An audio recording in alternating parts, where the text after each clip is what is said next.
Bonjour à tous et bienvenue pour cette nouvelle vidéo. J'espère que vous allez bien, que vous avez passé une bonne semaine, quoique ça fait 2 jours que, que j'ai publié la dernière vidéo. Ça ne me fait pas une semaine que... Bon, c'est pas grave. Le temps passe vite. Le temps passe vite. Je vous tourne une vidéo qui n'était pas prévue. Mais bon, voilà, ça me faisait plaisir de vous la faire parce que, pour tout vous dire, je viens de rentrer du travail. Euh, bon, ça fait quand même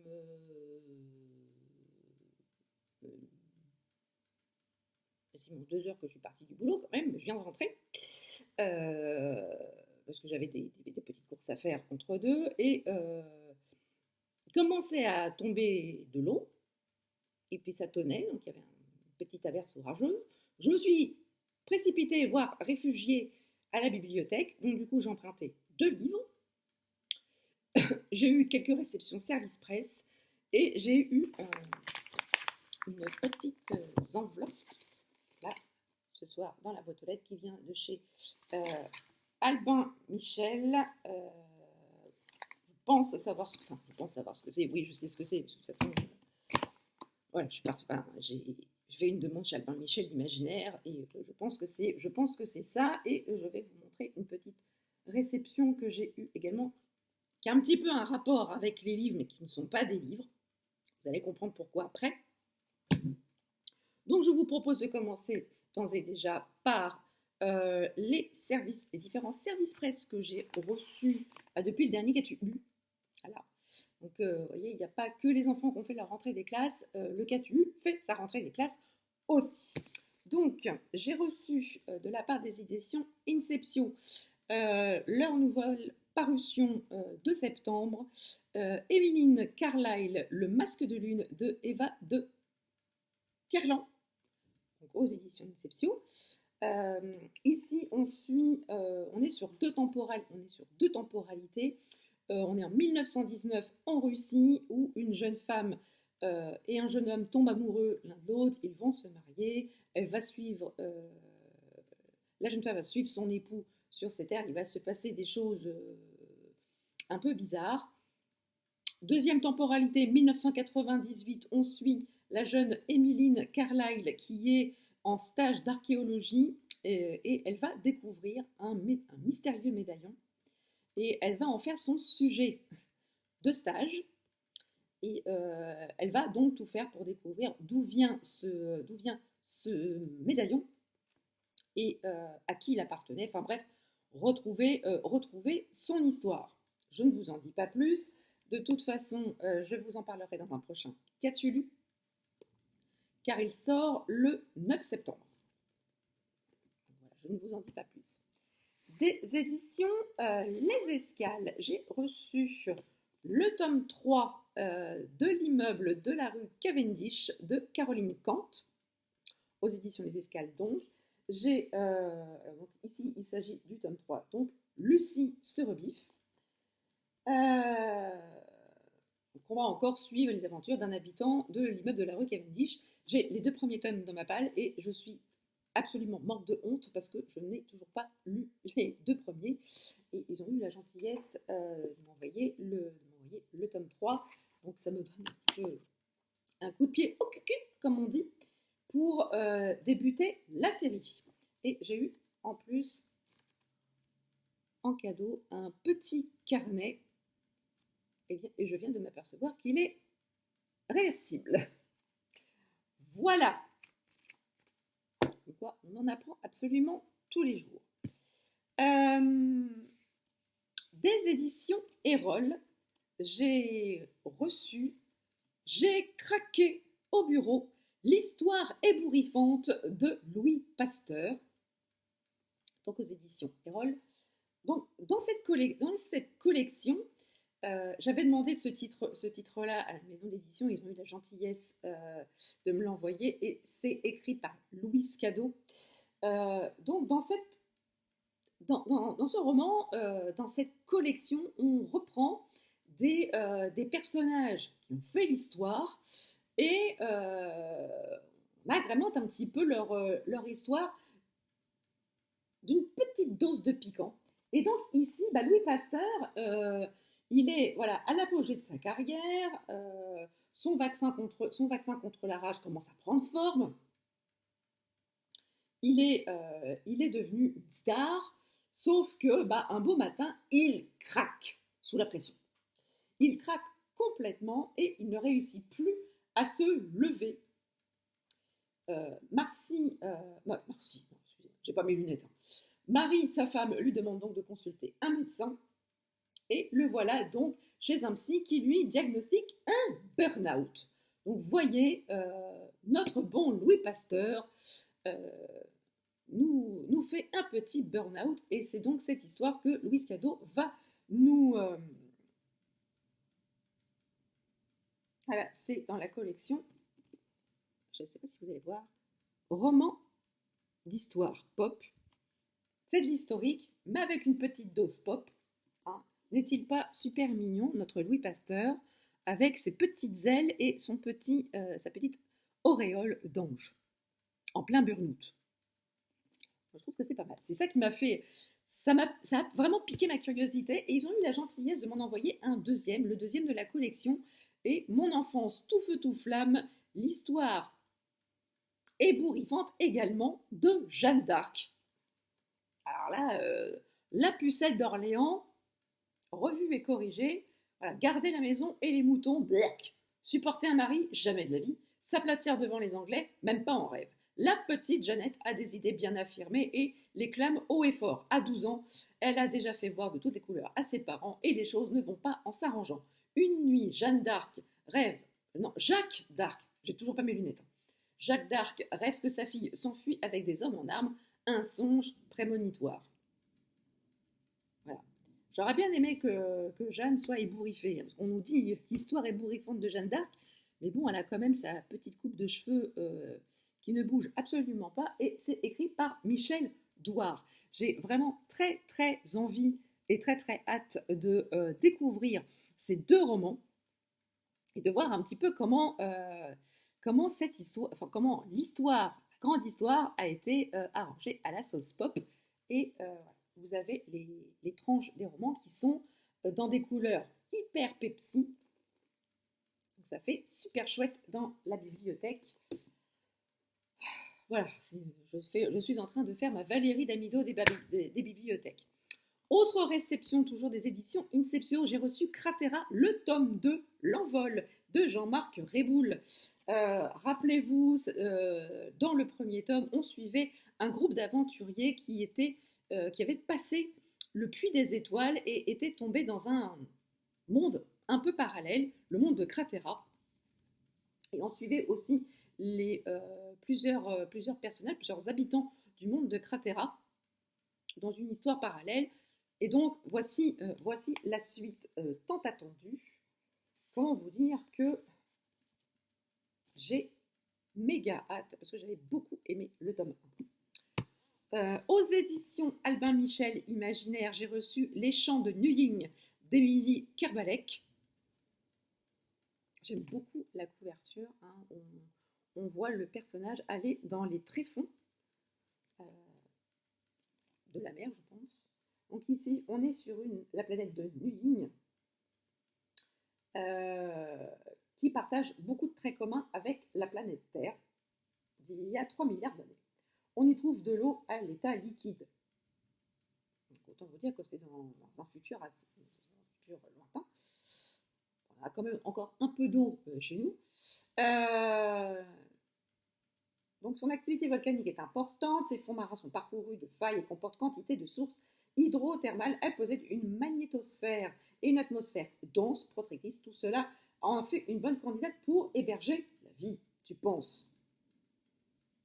Et donc on va suivre une jeune femme qui va explorer les fonds marins de cette planète. Donc je pense qu'on va aller un petit peu vers un roman d'anticipation, un roman de SF sur fond d'écologie. Donc, pourquoi pas. Des éditions Les Escales, j'ai reçu La fille de l'ogre de Catherine Bardon, qui est, comme vous pouvez le voir sur le bandeau, l'autrice des Déracinés, que je n'ai pas lu. Donc ici, on a Catherine Bardon nous raconte le bouleversant destin de Flor de Oro Trujillo. J'ai un accent espagnol épouvantable. La fille d'un des plus sinistres dictateurs que la Terre ait porté. Voilà, c'est une version. J'ai bien fait de rentrer, il pleut. c'est bien. C'est sympa, hein, vous avez attendu que je rentre pour pleuvoir. Hein, c'est cool. Oui, je parle aux nuages. Et alors on est mercredi, je suis fatiguée. Voilà. Donc, c'est une on va dire une biographie romancée d'une jeune femme qui a réellement existé. Et voilà. Voilà. Quand j'ai lu la quatrième de couverture, ça m'a intéressée. Donc, c'est pour ça que je l'ai demandé aux éditions Les Escales qui ont eu la gentillesse de me l'envoyer. J'ai également reçu une terrible délicatesse de Joe Browning-Rowe, toujours aux éditions Les Escales. Je ne vous parle pas de quoi qu'il en cause, tout simplement parce que je vous l'ai chroniqué dans le dernier Cthulhu qui est sorti il y a 2 jours sur la chaîne. Donc si vous n'avez pas été voir mon avis, je vous encourage à aller regarder la vidéo pour savoir ce que j'en ai pensé. Et c'est aussi un roman comme celui-ci. Ce sont 2 romans de la rentrée littéraire parus chez Les Escales. Alors, maintenant, les 2 emprunts bibliothèques que j'ai fait aujourd'hui. Donc celui-ci, j'accuse sans aucune honte Séverine de la chaîne Il est bien solide parce que j'ai regardé son bilan lecture qu'elle a sorti hier, je l'ai écouté aujourd'hui, et elle parlait de Sonde qui est le premier tome de Max Monet avec son personnage de Victor Karan. Il réapparaît dans le deuxième roman de l'autrice qui est Je suis le feu, je crois. Oui, c'est ça, Je suis le feu. Et donc, Séverine a parlé de ce roman. Alors, j'avais résisté à l'époque quand elle avait eu un gros coup de cœur pour le deuxième roman et elle s'était empressée de se procurer celui-ci. Et moi, j'avais quand même un petit peu freiné des cas de fer. J'ai dit, je vais attendre un petit peu. Puis bah là, elle a remis une pièce dans la bécane. Hein, donc oui, je t'accuse promptement, Séverine, de m'avoir grandement influencée. Et tu vois, tu en as parlé dans ta vidéo d'hier et il était dispo à la bibliothèque. Le jour où j'y vais pour m'abriter d'une averse orageuse. C'est quand même, moi je dis, le timing était parfait et c'est le destin qui a mis ce roman sur ma route. Oui, je sais, je me trouve les excuses que je peux, mais c'est comme ça. Et puis, je me suis emprunté La Flotte Fantôme de P.W. Singer et Auguste Cole aux éditions Folio. Policier, c'est un thriller. Et donc ici, eh bien, vous allez rire les gars, mais c'est tout simplement, on est dans un... On ne va pas dire qu'on est à l'aube de la Troisième Guerre mondiale, mais presque.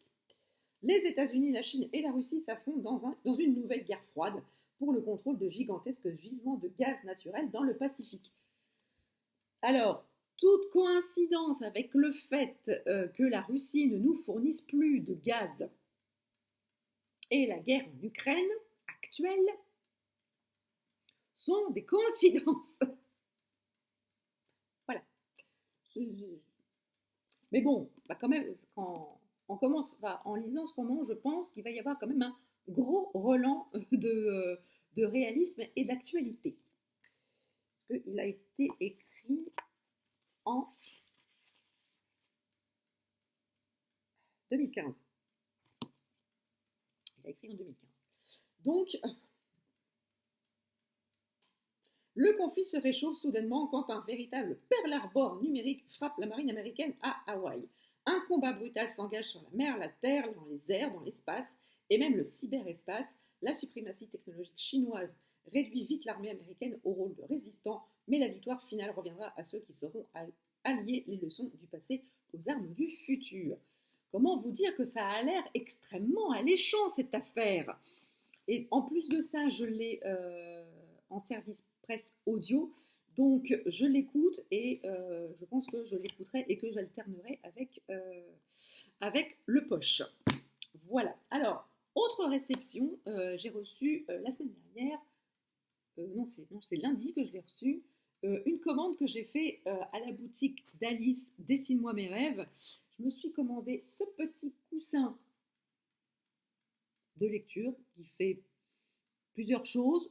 Voilà. Sur le canapé, je me le mets comme ça pour regarder la télé, pour bouquiner, pour tricoter. Je revis dans le canapé. Ça peut même servir de coussin de lecture. Mais moi, je m'en sers de coussin pour me caler le cou, parce que sinon, j'ai extrêmement mal au cou quand je suis sur le canapé un petit moment. Et dans le colis, il y avait plein de petites choses. Elle m'a joliment gâtée, Alice. J'ai eu un petit, je ne sais pas si vous allez voir grand chose, un petit carnet avec des fiches pour donner un avis lecture sur les livres que je lis. Là, voilà, vous mettez le titre, l'auteur, la date de lecture et votre avis en quelques lignes avec la petite bonne femme là qui est gentiment en train de lire. On croirait moi. Oui, de loin, sans lunettes, voilà. On va dire que c'est moi. Voilà, avec une petite, la même illustration hein, sur une petite carte. La petite chiffonnette pour nettoyer les lunettes ou l'écran de la liseuse ou l'écran du téléphone portable, ça peut servir aussi. Et un joli petit marque-page chat hein, qui va extrêmement bien avec le thème du coussin.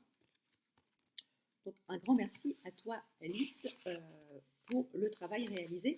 Et donc je vais ouvrir devant vos yeux ébahis,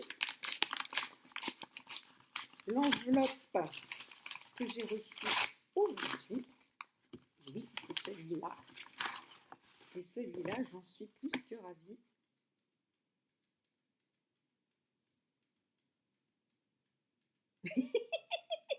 J'aime beaucoup la dédicace. J'adore la dédicace. Je kiffe la dédicace. Merci beaucoup Marguerite. J'aime beaucoup la dédicace.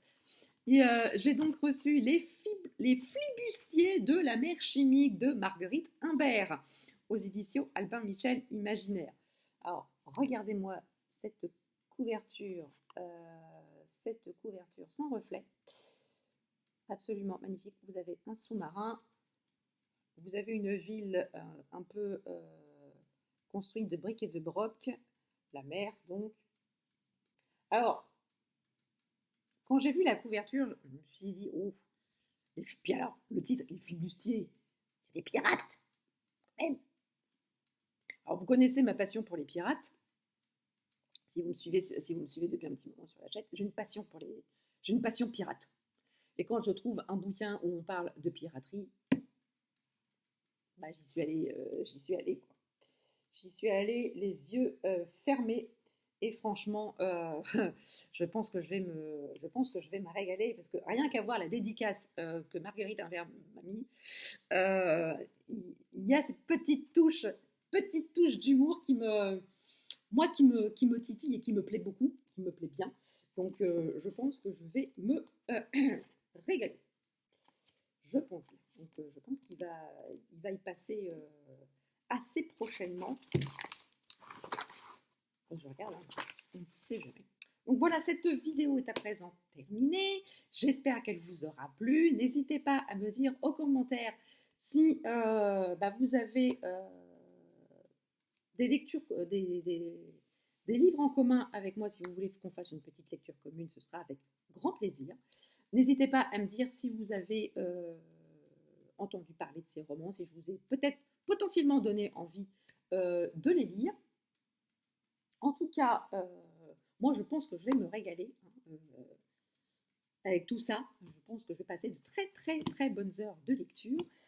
Sur ce, je vous laisse. N'hésitez pas à liker la vidéo, à mettre des petits pouces en l'air et à vous abonner si ce n'est pas encore fait. Sur ce, je vous laisse, je vous souhaite une très très belle soirée et je vous dis à très bientôt pour une prochaine vidéo. Ciao!